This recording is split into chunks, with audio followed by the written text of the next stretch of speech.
Hello and welcome to this new video. This video is one of the most important videos that I've made, really, I would say, and it's about how to leave an abusive relationship. So one of the main things to remember, and this is not to frighten you, but if you've been in an abusive relationship, you've already gone through the wondering, should I stay or should I go? And if you've reached a point of realizing that routinely you're feeling fearful and frightened and feeling intimidated, and for sure, if you're being assaulted physically or verbally, then why are you staying? Now, there's a whole lot of reasons why people stay in abusive relationships. So if you want to find out why you keep staying, because even it doesn't even seem rational to you, watch my video on why do I stay. But the main point I want to get across here is it's important that when you do leave, and you do need to leave, if you're in an abusive relationship, it won't get better, and you do need to leave, and that's clear. Um, and one of the reasons why I'm making this video is to get across to you, you need to feel safe to leave. If you're leaving in a panic, you can't think straight. So I'm going to give you 10 points that you really need to cover uh, to leave safely. So the first point is get a copy of all your important documents, and this applies to you if you're married and have children and have been in, you know, a reasonably long-term relationship with a partner who is abusive. So you need to get copies of all your important documents, so all your maybe marriage certificates, the birth certificates of the children, your mortgage arrangements, your banks, your bank details. You need copies of all your official documents so that you have them. And in fact, it's a good idea to have two copies and leave one set with a trusted friend, and have a set ready to take with you. The second point is make a list of all of your important telephone numbers. Now, you can either have a list or, I mean, the third point is to have a spare mobile phone that's not your regular mobile phone. So get yourself a spare mobile phone that you don't use for anything, and put all the important telephone numbers of people that you would need to be contacting in that phone. So that would be your solicitors, your doctors, the children's school telephone numbers, the bank, any official people, maybe as I'm going to suggest as well, to connect with the domestic abuse agency in your area, have their phone number in there, a refuge in there, your close friends who you may need to contact quickly. So have all those phone numbers already in a phone, and don't have any other phone numbers in there that you don't really need. This phone is just for emergency purposes. So have a spare set of keys, keys to your home and keys to your car. Now, you might think, well, why do I need a spare set of keys if I've already got a set of keys? If you find yourself in a situation where you feel in danger and that you have to get out, it may be that you have to leave your keys maybe on the coffee table where your partner can see those keys, but you have all your documents, a spare set of keys, and the spare mobile phone all in a pre-packed bag. So that's the fifth thing that you need to do, is to have a pre-packed bag with those documents, with the phone, and a spare set of keys. So you can look as if you haven't left the house, but you have, you know where you can access keys should you need to do so without drawing attention to the fact that you've left the house. So have a packed bag, and have this is to keep the minimum of what you absolutely need to take with you. You know, some people would say, oh yeah, well, make sure you take this and make sure you take that. Take what you absolutely need to have.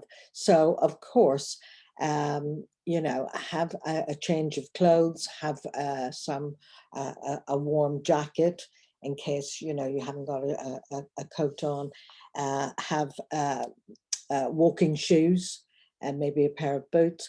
But the main thing is to take what's essential that you need, but without having so much weight that you can't carry it.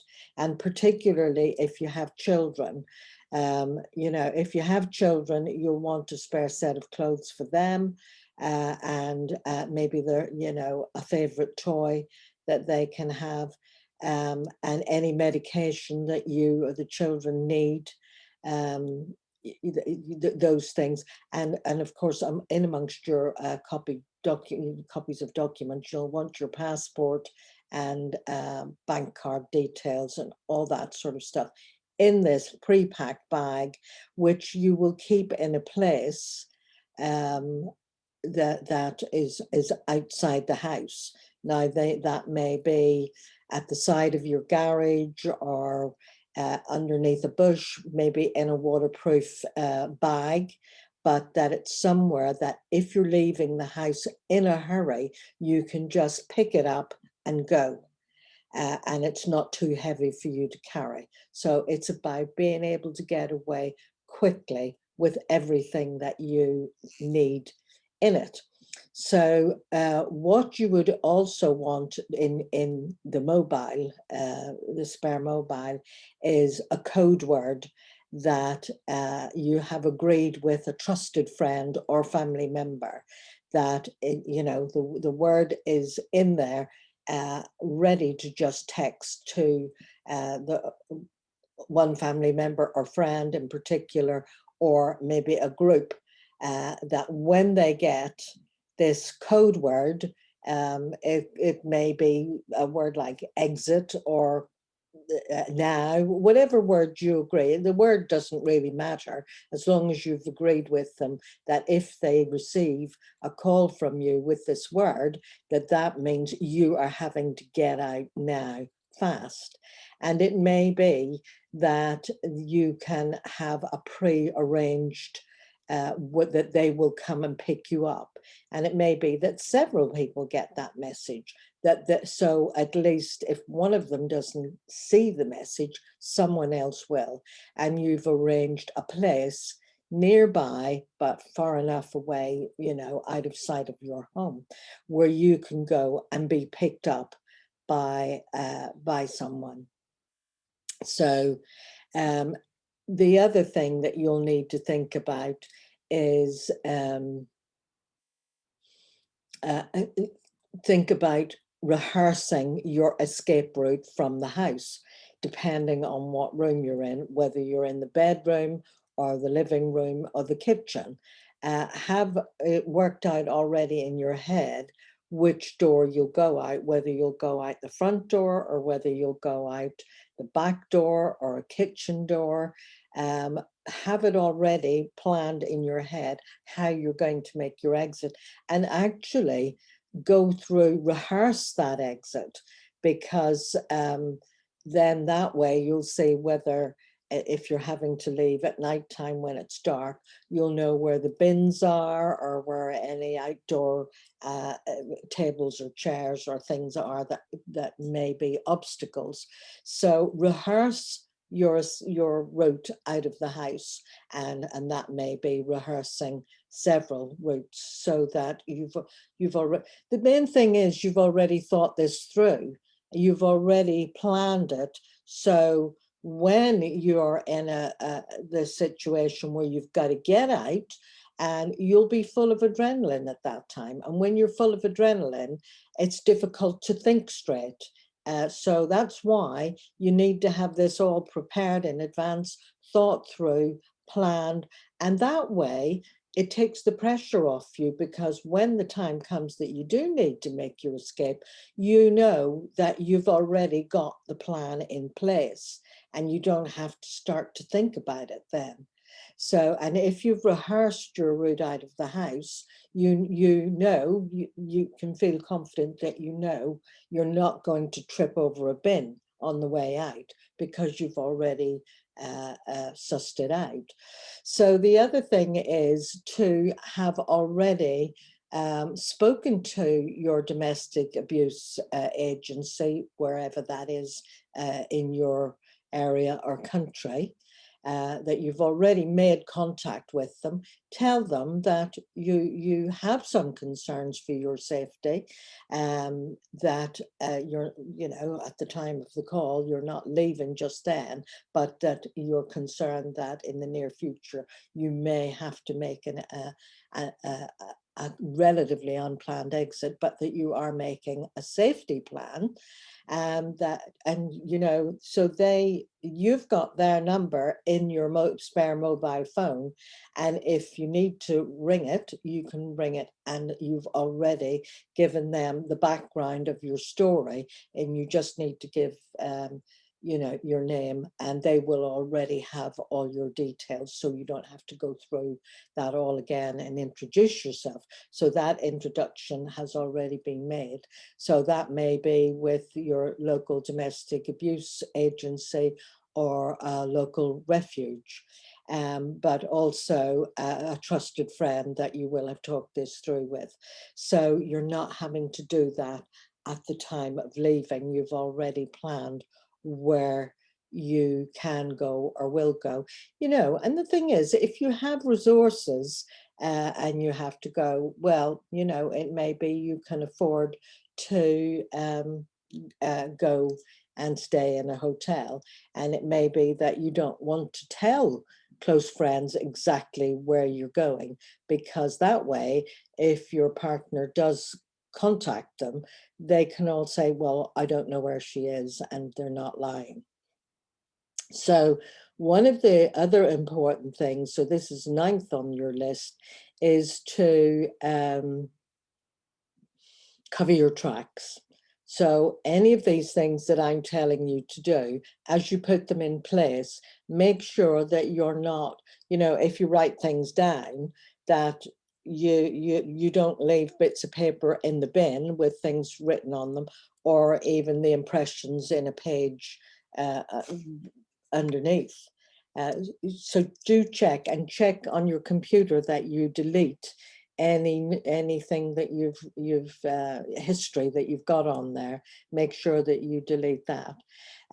So that's covering your tracks. And the 10th thing is to really be aware of any bank transactions that you make while you're away, because those transactions will come up, and if your partner gets the statements from your bank, those transactions will show up on your bank statement, and that may lead them to know where you're staying. So it's a good idea amongst your packed bag to put some spare cash, or a different card that your partner is not connected to.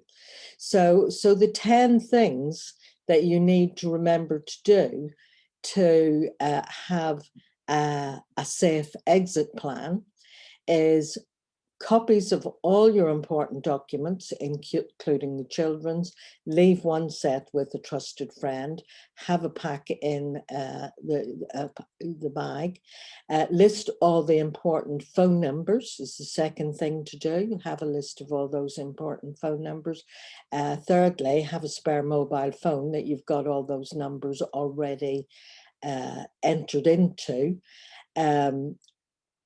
Fourth, have a spare set of keys door keys and car keys. So if you're not able to get at your keys, you've already got a spare set in the packed bag. So 5 is to have that packed bag with all those documents and keys and any medications that you might need or that your children might need, sturdy footwear, and some warm clothing. And don't pack too much because you don't want to hamper yourself. 6, have a code word set up with a close friend or family member. 7, rehearse your escape route, because you may not be sure which door you're going to need to leave. So rehearse your escape route. And then 8, connect with your domestic abuse agency in your local town. 9, cover your tracks. Make sure you don't leave any history apparent on your computer. If you were able to take your computer with you, that would be good. But sometimes computers that, it's not easy to start taking your computer out if you're leaving in a hurry when your partner's still around. So 9 is covering your tracks, and 10 is about being aware of any bank transactions, any transactions that you make with your bank card while you're away, so that it doesn't lead your partner to find you. So if you've got all of these things in place and that arrangement, then in a way you can relax and you can feel a bit more confident about getting away safely, because, as I say, a time when a victim of emotional and domestic abuse or coercive control, time when you're at the most risk is when you're leaving. So if you've done all your thinking in advance and got a good plan in place, you're more likely to get away quickly and safely. So good luck with that, and leave your comments below. And if you find this video useful, please subscribe if you would like any ongoing videos. So bye for now.